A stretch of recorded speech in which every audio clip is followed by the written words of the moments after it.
Please stand by.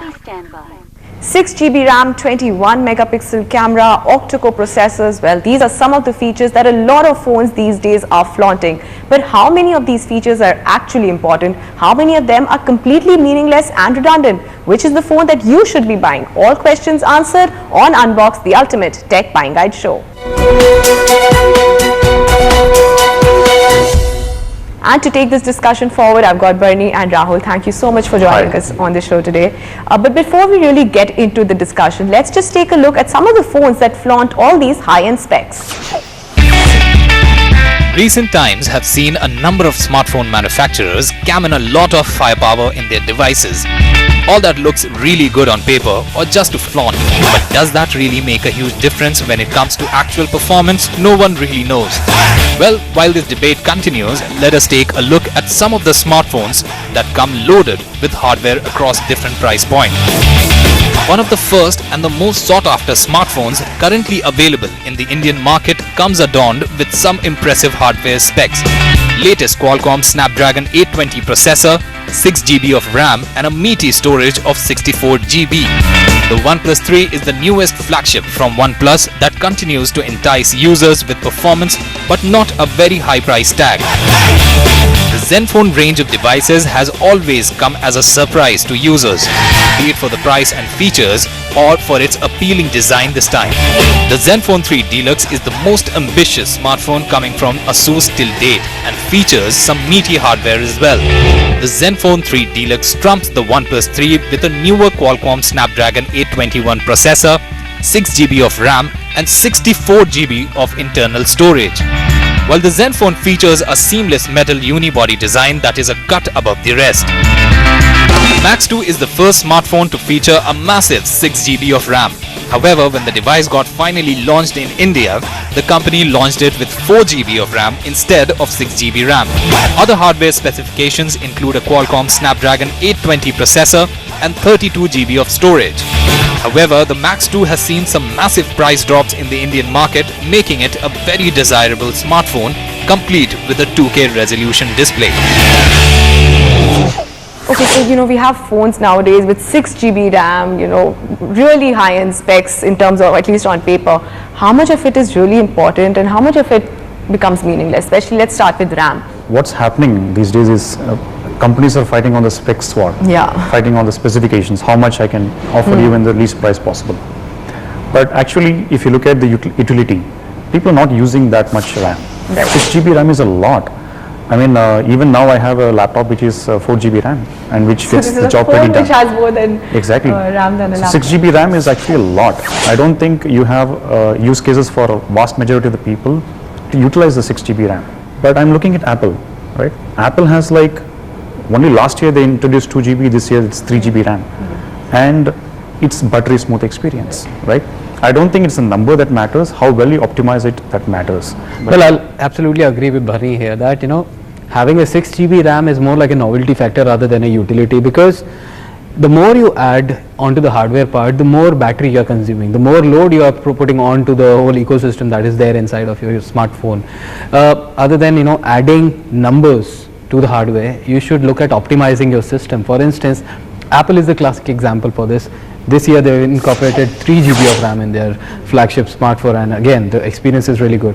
Google, on the other hand, with the Pixel, they could have incorporated 16GB or maybe a 32GB RAM on their smartphone, looking at the price point at which they have launched the smartphone, but they decided to go ahead with a 4GB RAM, and with that also they are offering a fluid experience. I mean, it's not just about the numbers that you have to flaunt to the people, it's all about the experience that you have to give to the people. So yeah, bigger number does not really relate into good performance. So help us understand this first. Where is your RAM really being used? How is RAM being used on a phone? As we all know, is called random access memory. So the more amount of RAM you have on your smartphone, it means that more applications can be loaded onto your system, and your system has access to more applications at the same time because you have that much of hardware to play around with. But at the same time, more RAM means that more hardware is there. So more hardware means that more load on the battery, so lesser the battery life also. So yes, optimization is required, and this is the process what Apple uses to optimize its operating system. All the applications that are not being used, they are pushed into cold storage, and the moment you want to access that, it is again pulled back. So yeah, that's why Apple can provide a good experience with 3 GB of RAM, and many of the Android smartphones with 4 GB, 6 GB of RAM are not able to match up to that experience because the optimization is lacking here.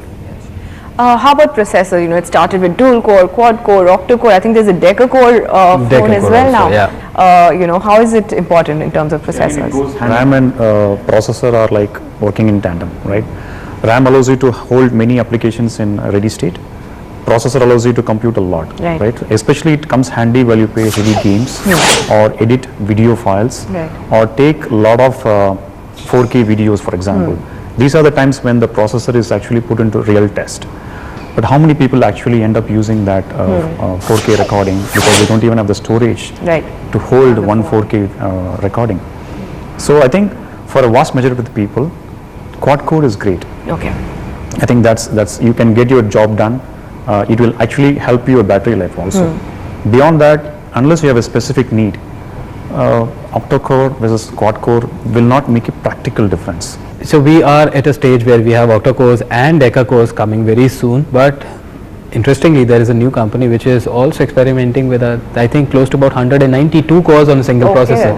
I know it is like we are far from 192 cores coming onto the smartphones, but definitely somewhere in the computing industry that processor will be coming very soon. But coming on to the smartphones, a quad core is more than sufficient. I mean, having more cores is like having more hands on the job, but the smartphone applications that we use today are like, you know, you don't need that much of processing power. Having said that, you need some kind of a processing power to play games and stuff, but at the same time you don't need that much of processing power. There you need more graphic intensive applications or GPU power that is required. So that is the reason why most of the newer smartphones are investing heavily onto processors which have advanced GPUs. Now the GPUs on the smartphones today can easily match up to what the GPUs are available on notebooks. So we have that much of graphic capability coming on to the smartphone. But having an octa-core processor at the same time, I think it's a redundant feature. This is, I think, what most of the brands should be looking at, because unnecessarily adding features adds to the cost, and that's where you're increasing the cost of the product. You can reduce the cost of the product and give a better product also to the users by optimizing it. The other war that kind of continues in camera phones especially is the megapixel war. How important is that? I think more than the megapixel, the camera as a unit has a lot of other parameters.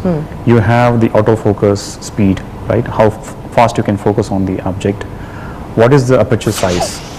f1.7, f2.0, f2.2. The lower the number, the better the aperture, which means more light you can capture. Low light photography capability. So those things are more important. You should look at, even if you have f1.7 and a 12 megapixel camera or 8 megapixel camera, the picture looks great than a 16 megapixel camera with a smaller aperture, right? So that is important. Then you have the flash, and these days these guys are trying to do dual cameras so that they can capture 3D render or multiple depths, having a good depth of field, right? So that's important to have a blurring effect, DSLR kind of effect. So those are the attributes that you should look at. Megapixel beyond 12 megapixel is not required. So we're still okay with the 12 megapixel. I'll just take you all back to the HTC M7 or the M8 era, where HTC had the what do you call that? The 4 megapixel cameras available on the smartphones, the ultra pixel cameras. You know, these sensors, they had a very big pixel size. Now with the big pixel size, what happens is that you can capture more information in a limited space. So why is it that why that is important is because the bigger the pixel, you can get more light, more clarity, more depth with the same amount of sensor or the same size sensor. The pixel, the resolution, however, here doesn't matter, because whenever you are using a smartphone photo, you'll be using it maybe on social media or using it somewhere on your smartphone or just sharing it somewhere like that. You won't be blowing it up. You won't be making a poster out of it, right? So megapixels come in count where you have to increase or enlarge the size of the picture. You have to get into you have to get into the picture and check out the details of that. But otherwise, if you are in for clarity, I mean, megapixels, they do not. And the last aspect is, of course, display screen. Now you have phones, you have 5-inch, 5.5-inch, but the display screen going into it started with, of course, HD, full HD, 2K display. How important does that become on a phone?